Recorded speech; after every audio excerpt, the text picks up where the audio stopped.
Diceritakan di daerah Provinsi Kaga yang dipimpin sama Gubernur Daigo, di mana hari ini merupakan kelahiran anak pertamanya. Sang istri yang selalu berdoa kepada Buddha dan Dewa terlihat memohon keselamatan bagi anaknya.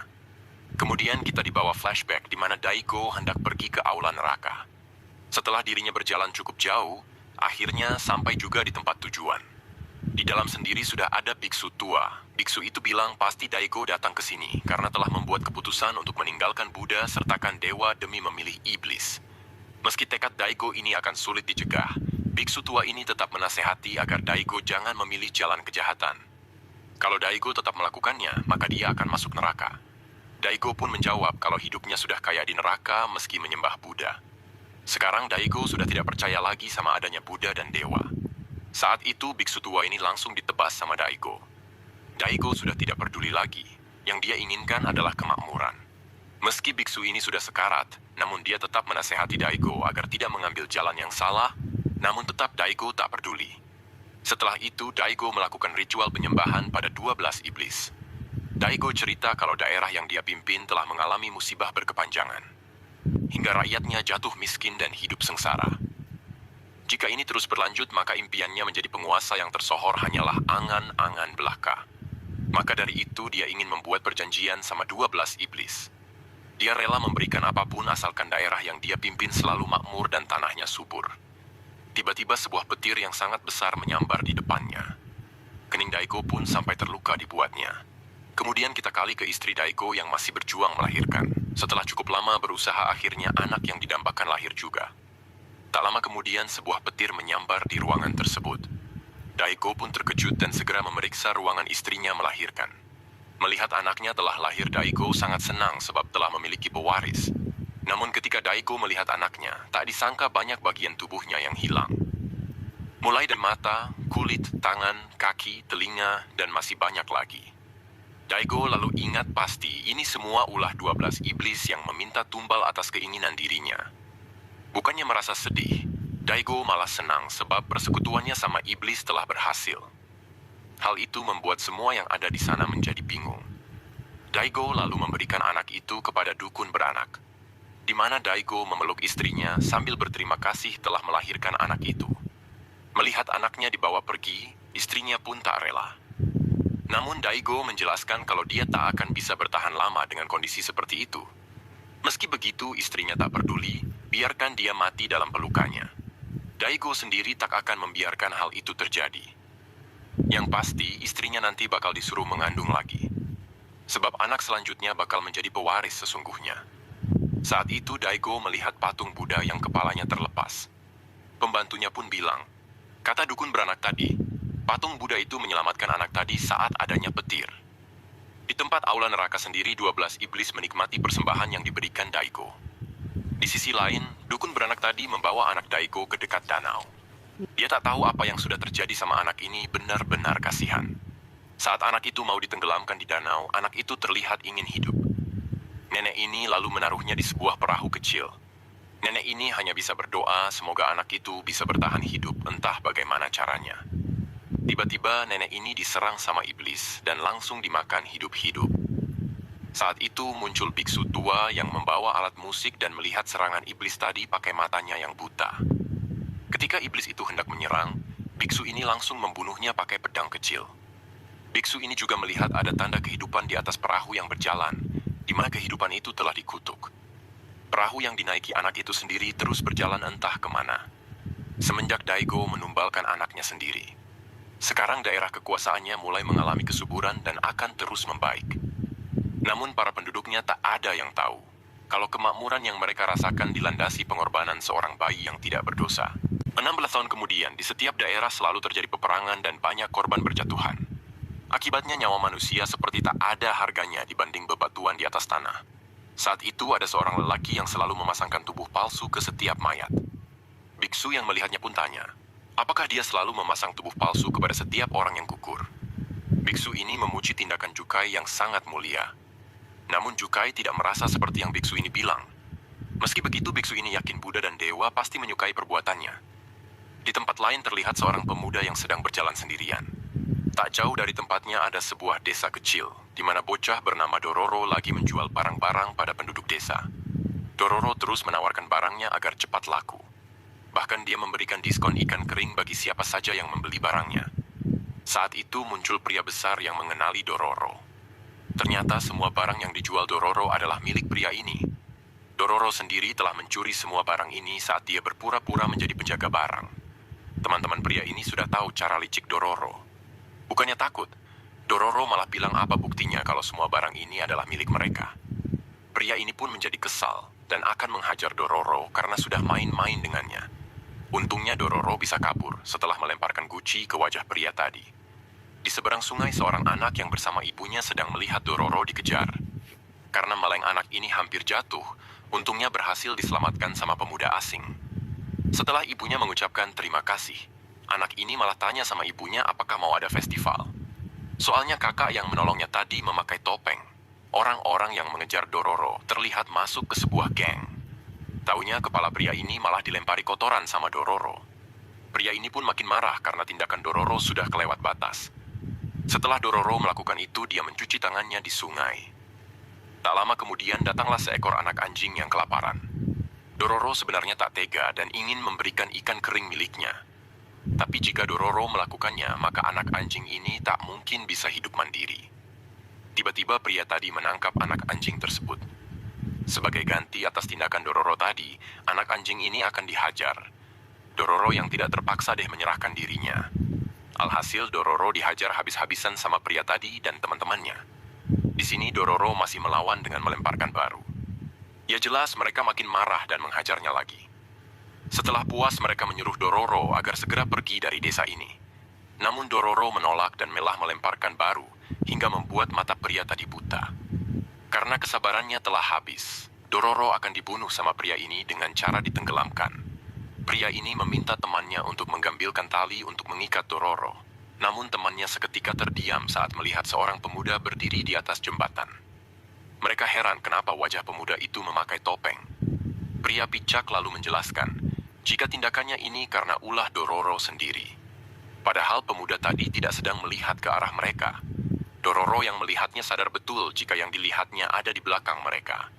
Pria picek ini masih bingung, padahal cuma ada sampah di belakang mereka. Tiba-tiba sampah tadi berubah menjadi iblis dan langsung memakan tubuh pria picek tadi. Tak hanya itu, kedua temannya juga dimakan sama iblis tersebut. Saat Dororo juga hendak dimakan, pemuda yang ada di atas jembatan tadi menyelamatkannya. Pertarungan mereka pun tak dapat dihindari lagi. Di mana pemuda ini terus menebas tubuh iblis itu, namun tak terjadi apa-apa. Sambil terus berlari menghindari serangan iblis, pemuda ini menggiringnya ke atas jembatan. Karena jembatannya sudah reot, bangunannya pun hancur dan menimpa iblis tadi hingga tewas. Di sini Dororo menawarkan tangan palsu milik pemuda tadi. Dororo juga membantu memasangkan kedua tangannya yang di dalamnya ada pedang. Dororo yang melihat wajah pemuda ini tahu betul kalau dia tidak memiliki mata, hidung, dan telinga. Meski begitu, kakak ini bisa bergerak dengan gesit tanpa bantuan tongkat. Dororo pun sangat kagum sama kemampuan kakak ini. Tiba-tiba pemuda ini merasa ada yang aneh dari tubuhnya. Topengnya pun seketika lepas dan kulitnya mulai muncul. Dororo benar-benar kaget sebenarnya apa yang terjadi. Di tempat lain, Daigo merasa ada yang janggal sedang terjadi. Saat Daigo mendatangi aula neraka, tak disangka salah satu patung iblis terbelah. Dan di saat yang sama, daerah kekuasaan Daigo terjadi bencana longsor. Daigo sadar pasti ada yang telah membunuh iblis pujaannya. Ternyata Daigo telah memiliki pewaris bernama Tahomaru. Istrinya sendiri masih belum bisa melupakan anaknya dulu yang dibuang. Dan ternyata pemuda yang tadi mengalahkan iblis adalah anak Daigo yang berhasil tumbuh besar. Itu semua berkat Junkai yang telah membuatkan tubuh pengganti untuk pemuda tadi. Dan nama pemuda ini adalah Hyakimaru. Sedangkan Dororo sendiri masih bingung sebenarnya Hyakimaru ini manusia apa bukan. Di tempat lain, jika seseorang melakukan perjalanan, maka mereka harus siap mati dan terluka. Sebab di zaman ini banyak perampok dan penyakit yang langsung menyerang tubuh. Saat itu ada seorang biksu pengembara yang dihadang sama iblis. Namun iblis ini tak ada niatan untuk melukai. Jadi biksu ini membiarkannya hidup. Di sisi lain, Hyakimaru dan Dororo sekarang mengembara bersama. Meskipun sebenarnya Dororo lah yang memaksa untuk mengikuti Hyakimaru. Dororo terus bertanya mengenai kondisi tubuh Hyakimaru. Namun Hyakimaru tidak membalas pertanyaannya. Melihat Hyakimaru yang bisa menghindari tubuhnya, Dororo yakin pasti dia bisa melihat. Terus topeng yang dia pakai ini, dan kenapa tadi kulitnya keluar sendiri? Di sini Hyakimaru terus saja diam tanpa membalas perkataan Dororo. Kemudian Hyakimaru mengambil buah-buahan yang ada di dekatnya untuk mengganjal perutnya. Dororo sadar kalau dia terlalu banyak bertanya dan mungkin membuat Hyakimaru risih. Karena masih lapar, Hyakimaru menangkap ikan di sungai dan langsung memakannya. Dororo langsung dimakan mentah, tidak akan enak. Maka dari itu Dororo membuatkan api untuk mematangkan ikannya. Setelah matang, Dororo langsung memberikannya kepada Hyakimaru. Dororo merasa kadang Hyakimaru seperti bisa melihat dan mendengar, tapi kadangkala terlihat tidak bisa sama sekali. Dororo lalu mengajak Hyakimaru untuk bekerja sama agar bisa mendapatkan uang. Dengan kemampuan Hyakimaru, pasti mereka bisa mendapatkan banyak uang. Namun kembali Hyakimaru hanya diam, tanpa membalas sepatah kata pun.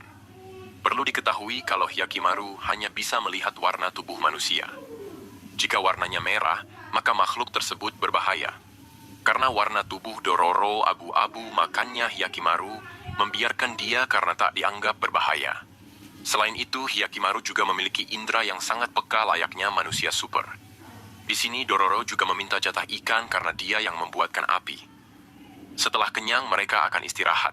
Namun Hyakimaru masih saja duduk di tempatnya. Karena tidak tahu nama Hyakimaru, Dororo berusaha tanya. Namun meski sudah berusaha, Dororo masih saja dicuekin sama Hyakimaru. Dororo pun menyerah dan memutuskan buat istirahat saja deh. Pada keesokan paginya, kembali Dororo berburu ikan untuk mengisi perutnya. Saat itu Dororo bilang kalau ada kerjaan untuk mereka dengan memanfaatkan kemampuan Hyakimaru. Di mana ada sebuah desa yang kayaknya diserang monster, sebab banyak penduduk yang hilang. Dororo lalu menyeret Hyakimaru ke tempat desa tersebut. Dalam perjalanan Hyakimaru melihat iblis namun tidak berbahaya. Setibanya mereka di kampung yang dimaksud, mereka langsung disambut sama penduduk desa. Dororo segera mengutarakan niatnya untuk membantu mereka dalam membunuh monster yang meresahkan warga. Meski begitu, salah satu warga merasa kurang percaya sama mereka. Tapi karena tidak memiliki pilihan lain, mereka akan mencoba menggunakan jasanya. Jika berhasil, maka mereka akan mendapatkan imbalan yang setimpal. Dororo pun senang dengan sikap baik kepala desa. Orang ini pun bilang kalau dia bukanlah kepala desa. Kepala desa di sini bernama Bandai, dan sekarang dia lagi sakit. Selama berada di kampung ini, mereka akan diberikan tempat tinggal dan makanan. Mendengar hal itu, Dororo begitu senang sama sambutan hangatnya. Saat mereka berjalan, terlihat warga yang lain pada bersikap aneh. Ketika malam, mereka akan istirahat di kandang sapi. Dororo terlihat sangat menikmati makanan yang tadi disajikan. Dororo penasaran kerja apa warga kampung, kok kehidupannya seperti makmur. Padahal mereka tidak memiliki sawah untuk memenuhi kebutuhan mereka. Tiba-tiba muncul iblis yang menghampiri mereka. Dororo pun langsung ketakutan dan menyuruh Hyakimaru untuk melawannya. Namun Hyakimaru hanya diam saja, pertanda bahwa iblis ini tidak ada niatan buruk. Kemudian iblis itu pergi begitu saja. Sepertinya dia ingin memberitahu sesuatu pada mereka. Saat itu orang yang menampungnya datang karena Dororo tadi teriak kencang. Dororo bilang, kalau tadi ada iblis yang menghampiri mereka. Pada keesokan paginya, mereka dijemput untuk dibawa ke tempat kepala desa. Dalam perjalanan mereka masih saja dipandang aneh sama para warga. Setibanya di tempat kepala desa, mereka dipersilahkan untuk masuk ke dalam. Ternyata kepala desa mereka adalah wanita yang hanya bisa duduk di kasur karena kakinya sedang terluka. Melihat wajahnya yang cantik, Dororo memujinya. Hal itu membuat Bandai menjadi malu sendiri. Di sini Hyakimaru tiba-tiba mengeluarkan pedangnya yang ada di tangan. Melihat hal itu, Dororo jadi panik kenapa tiba-tiba begini. Dororo pun berusaha menghentikan Hyakimaru agar tidak menyerangnya. Padahal tadi malam ada iblis, tapi dia diam saja. Sekarang malah mau menyerang kepala desa, aneh banget. Saat itu para warga mulai berdatangan karena nyawa kepala desa terancam. Para warga langsung memegangi tubuh Hyakimaru. Dororo yang juga temannya tak luput untuk ditahan juga. Mereka akan ditahan di gudang desa sampai mereka kembali tenang. Singkat cerita, mereka sudah dihitung di dalam. Di sini Dororo makin yakin kalau Hyakimaru ini benar-benar tidak bisa melihat. Tak disangka di dalam gudang sudah ada biksu buta. Di mana biksu ini juga ditahan di sini karena merasakan keanehan dari kepala desa. Ternyata biksu ini juga mengalami kebutaan sama seperti Hyakimaru. Biksu ini bilang, meskipun dia buta, namun dia bisa melihat dari warna jiwa makhluk hidup. Jika jiwa mereka merah, berarti dia merupakan iblis atau orang jahat. Tiba-tiba saja ruangan menjadi gelap gulita. Dororo pun panik karena tak bisa melihat apapun. Namun tidak bagi Biksu dan Hyakimaru yang merasakan ada bahaya mendekat. Saat itu Hyakimaru menyerang sesuatu dari dalam lubang galian. Dororo yang masih tidak bisa melihat apapun segera dibawa sama si Biksu. Setelah mereka masuk ke dalam lubang tersebut, tak disangka lubang tadi terhubung ke tempatnya kepala desa. Di sini Hyakimaru langsung masuk ke dalam untuk membunuh kepala desa tersebut. Di sini kepala desa masih saja berpura-pura kalau dia adalah manusia. Biksu buta pun bilang kalau dia bisa melihat warna tubuhnya. Di mana warna tubuh Bandai adalah merah pekat yang berarti dia adalah seorang iblis. Karena penyamarannya sudah terbongkar, Bandai langsung menunjukkan wujud aslinya kepada mereka. Melihat hal itu Dororo terkejut. Ternyata dia beneran iblis. Wujud iblis ini kayak kadal, namun berwajah monster yang sangat menakutkan. Serangannya pun tak main-main, namun Hyakimaru masih dapat menghindarinya. Namun serangan kedua Bandai kali ini berhasil menusuk tubuh Hyakimaru. Bukannya merasa kesakitan, Hyakimaru malah mendekat dan melukai kedua mata Bandai. Ketika Hyakimaru ingin menghabisinya, tak disangka orang yang memberi mereka makan menyelamatkannya. Bandai pun diminta kabur ke tempat yang aman. Tindakan tersebut membuat mereka sadar kalau para pengembara memang dikorbankan untuk dimakan sama Bandai. Di sini Hyakimaru tidak akan melepaskan Bandai, di mana dia terus mengejarnya untuk dia bunuh. Saat itu pandangan Bandai teralihkan sama iblis biksu. Akibat hal itu dia jadi lengah hingga membuatnya terluka parah karena serangan Hyakimaru. Di sini Bandai kembali ke wujud manusia.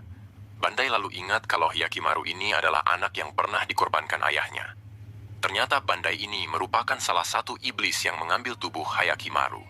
Di sini Bandai akan mengerahkan seluruh kekuatannya untuk melihat siapa yang lebih kuat. Namun Bandai hanya banyak omong, di mana kepalanya langsung ditusuk dan membuatnya tewas. Saat itu iblis biksu menunjukkan tempat harta yang disimpan para warga. Di mana harta ini dia ambil dari pengembara yang dijadikan sebagai tumbal. Orang ini bilang, kalau desa mereka tidak memiliki apapun untuk bertahan hidup. Makanya mereka bersekutu sama iblis demi bisa hidup layak. Mendengar hal itu, Dororo tak habis pikir. Ada manusia yang lebih hina daripada iblis. Kemudian orang ini terlihat ketakutan setiap mendengar suara lonceng dari korban yang pernah dia jadikan tumbal.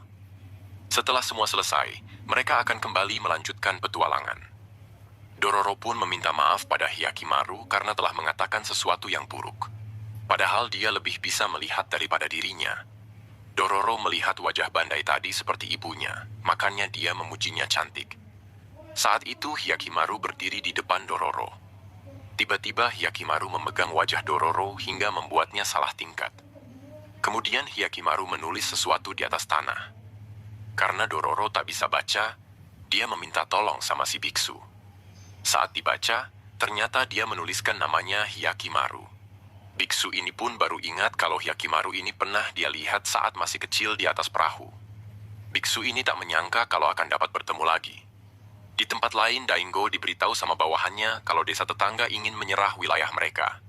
Dainggo tak percaya. Tetangga yang sudah dianggap sekutu ternyata malah menjadi musuh sekarang. Di aula neraka, salah satu patung Iblia kembali terbelah setelah dikalahkan Hyakimaru. Sedangkan tubuh Hyakimaru tiba-tiba merasakan kesakitan karena berhasil membunuh iblis yang mengambil tubuhnya. Akhirnya sekarang tubuh yang diambil telah kembali lagi padanya. Si biksu yang melihat kejadian itu pun hanya bisa bingung karena tidak tahu apa-apa.